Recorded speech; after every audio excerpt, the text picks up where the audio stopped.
Bonjour mes amis, aujourd'hui je voulais vous parler du ronronnement. On pense souvent qu'un chat qui ronronne est un chat heureux, et c'est vrai, mais pas seulement. Le ronronnement est un langage beaucoup plus subtil qu'on ne l'imagine. Un chat peut ronronner par plaisir, mais aussi pour s'apaiser, se rassurer, et parfois lorsqu'il souffre. Je voudrais vous raconter l'histoire de mon chat. Quand il avait environ 4 ou 5 mois, il s'est jeté sous mes roues alors que je roulais doucement et il a été accidenté.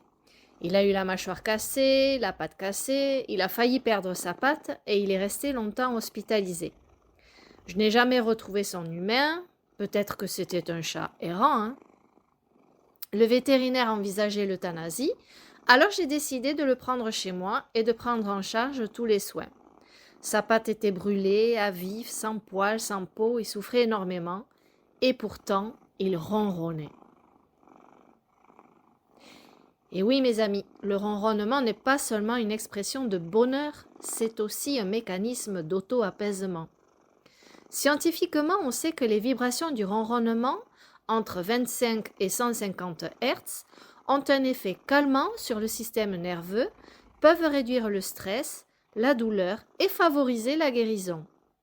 Le chat ne fuit pas la souffrance, il se soutient lui-même, il utilise sa propre vibration pour traverser l'épreuve. Beaucoup de chats ronronnent chez le vétérinaire lorsqu'ils sont malades, stressés ou en fin de vie.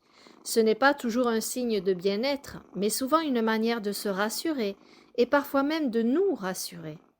Le ronronnement est une onde de lien, un point invisible entre le chat et l'humain. Le chat nous offre ainsi une leçon de vie profonde. Même dans la douleur, il ne s'abandonne pas. Il se soutient. Il ronronne pour continuer. Et si c'était aussi un message pour nous, les humains? Nous aussi, dans les moments difficiles, nous pouvons apprendre à prendre soin de nous, à nous écouter, à nous apaiser. Le chat nous rappelle que nous sommes notre propre refuge, que prendre soin de soi n'est pas égoïste, mais essentiel, que se soutenir soi-même, c'est déjà commencer à guérir.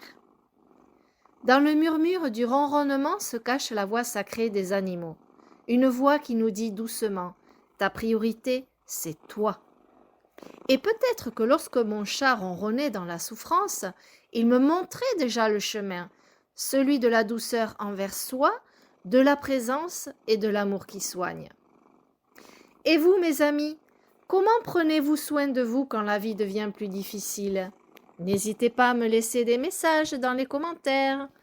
Bonne journée, à bientôt, au revoir.